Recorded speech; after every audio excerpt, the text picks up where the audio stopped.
Welcome back to our 32 for 32 NFL preview series. I am Michael Lipinski. I am joined, as always, by Brett Halpern. We are talking Green Bay Packers on the goal line stand. Give us a follow on all social media at GL Stand Show up there in the corner. And Brett, nothing happened from the draft for the Packers whatsoever. Very boring. No, at all. Yeah, the draft, I don't know if it was boring. I think for most Packer fans, it was more like infuriating. Well, infuriating, but especially if you're Aaron Rodgers. Yeah. All reports are he's been a model citizen and really helped out Jordan Love, who's been struggling. You don't say. Yeah. I was actually surprised. This goes back to what we talk about. We talked about it on past couple episodes, drafting quarterbacks. I am very much in favor of drafting a quarterback every draft. Now, there comes times when you draft a quarterback and you have to question why you're doing it. First round, clearly your replacement. Maybe you should have that conversation with your franchise quarterback before you actually do it. Yeah, look, it was strange. They're obviously very high on Jordan Love. Jordan Love's a very interesting prospect. He's definitely the kind of quarterback I believe that will benefit from sitting for a year or even two. It is funny that this is the Aaron Rodgers scenario from 15 years ago. Yeah, except to me, Aaron Rodgers coming out was far more polished than Jordan Love is. Yeah, so, I mean, God, if you remember the draft, I remember sitting in your house watching the draft and looking at each other like, what's going on? Why is Aaron Rodgers still sitting here? Yeah, that one was more just I think he fell, and the Packers like, look, we'll take him, and at some point he's going to be our guy. And I mean, look, it worked out well for the Packers that for the past 30 years, they've just had two Hall of Fame quarterbacks. But having said that, I don't think Aaron Rodgers is not done. So you look, we talked about this on our main show as well as these preview shows. The whole motto is, the saying is, you'd rather let go of a guy a year early as opposed to 2 years too late. Right. Having said that, I'd still think you have 3-4 more years of Aaron Rodgers. So why did you do this? And then why did you not address the receiver position at all? I mean, I'm sure we're going to get into this more. Yeah. So it was a very confusing draft. Yeah. COVID really pisses me off because this year was supposed to be a check off the bucket list kind of thing. And one of those was going to be a trip out to Green Bay. Oh, yeah. Well, not doing it now. No, I mean, you could drive out there. It's not the same. I wanted to go tailgate in a gas station, park on someone's lawn and have a nice old lady invite me in for some bratwurst or something. I mean, I can understand that. That's also probably really good. Actually, I have a question for Packers fans. Please leave a comment below. We really enjoy having a dialogue with the viewers. Do you guys actually like that old school "Go Pack Go" chant? I kind of get a little tired of it. I feel like it's very 90s, but not in the good way. That's their thing, though. I know, but I'm just saying, like, if you're a Packer fan, would you like to see it updated, changed? I don't know. Like, some things are good when it's, you keep it from the 50s, the 60s. I don't know. I'm just asking Packers fans. Please leave a comment below and subscribe as well. Yes, subscribe and do the thumbs up thing. Let's get to it. Packers 2019 13-3 NFC North champs. Not much on the acquisition front. A little bit more on the departures. Let's get to it. What's your take here? Yeah, I mean, look, the one time they tried to address the wide receiver position, they thought they got a bargain in Devin Funchess, who at times is really good, at other times he's often hurt or under producing. He opted out, so we're not even going to get to see how he would do. I think Rick Wagner's a decent right tackle. And Christian Kirksey is a good linebacker who will, easily replace Blake Martinez in the middle of that defense.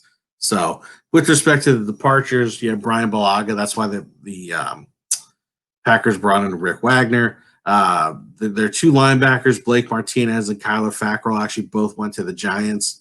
Fackrell a few years ago had 10 sacks. Was a little bit more quiet this past year. Then we talked about Jimmy Graham when we talked about the Bears. I don't really think that that's much of a loss.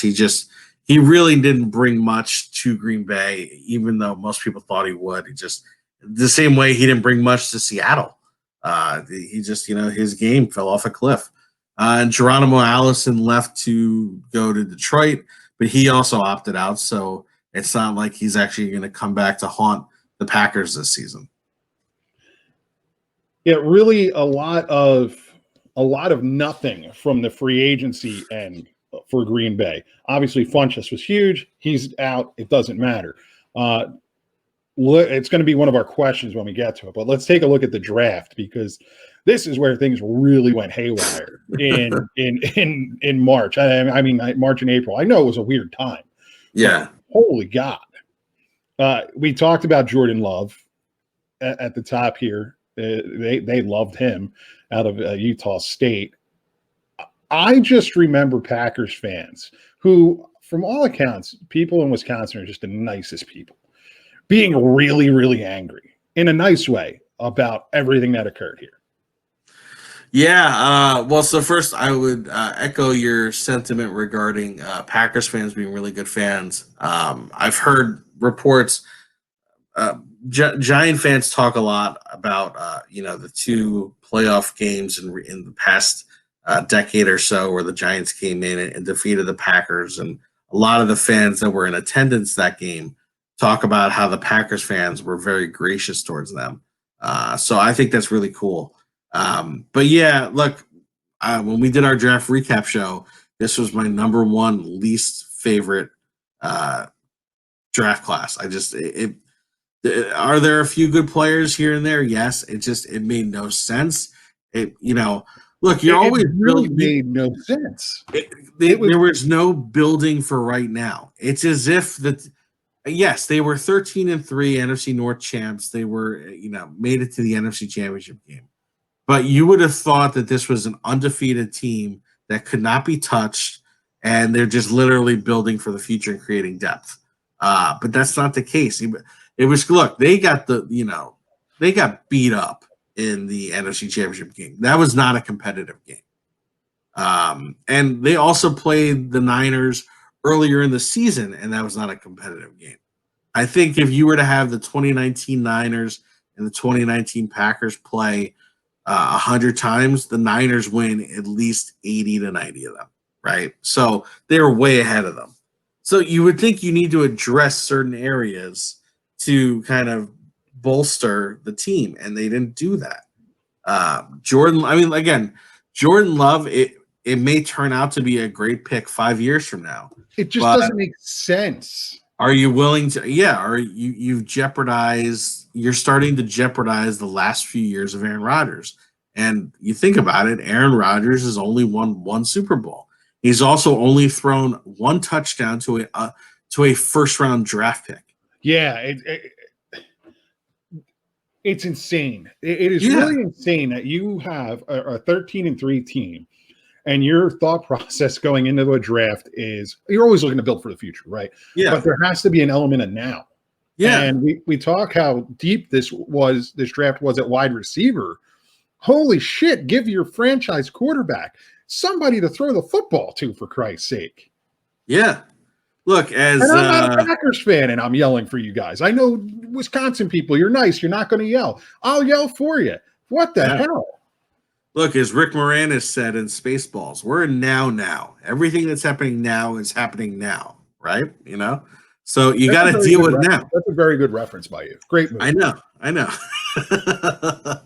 What's this thing? It's Mr. Coffee. All right, I'll stop now. But they just didn't take care of now.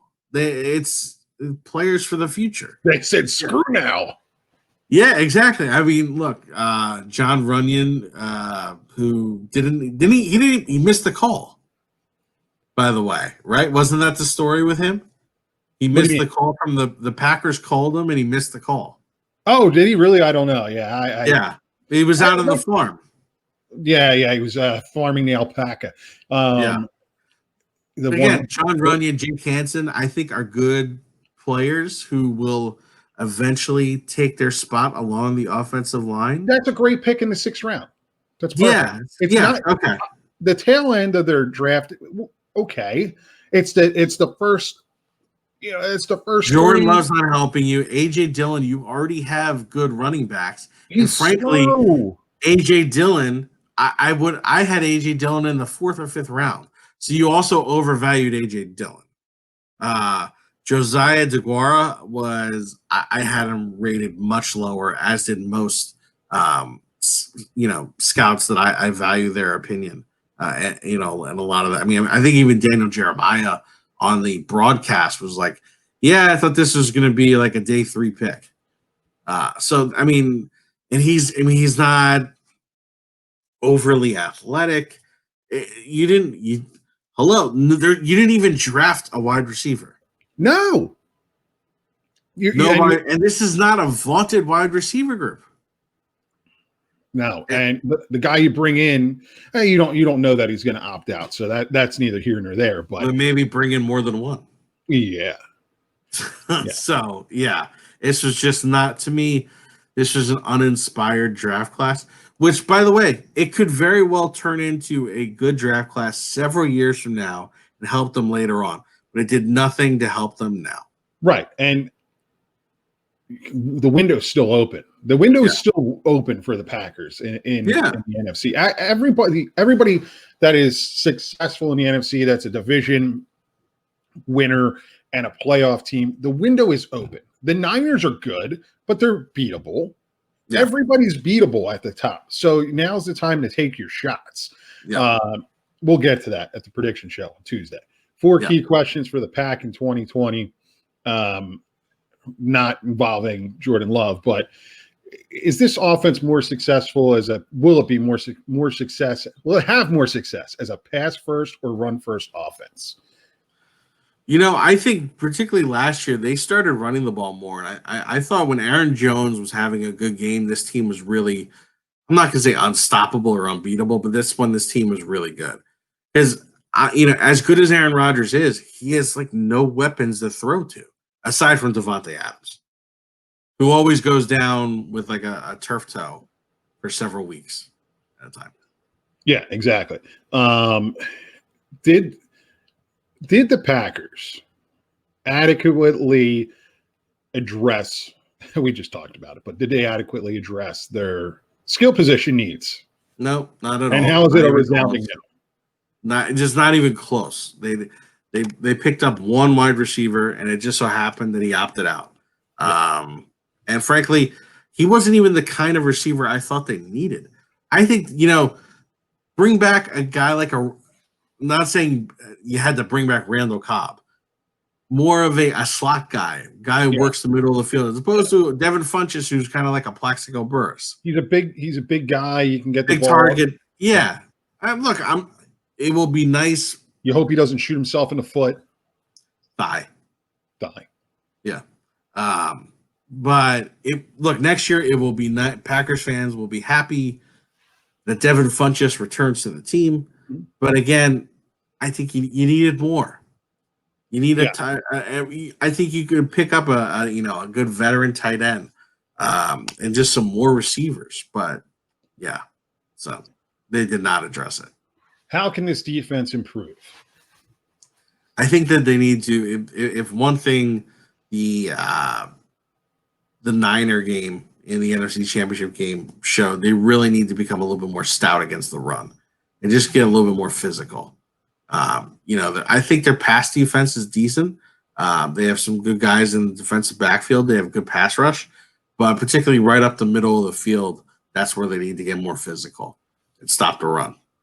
Leading into our next question here, Rashaan Gary, a player with promise or a bust, which is really, really wild to have this conversation.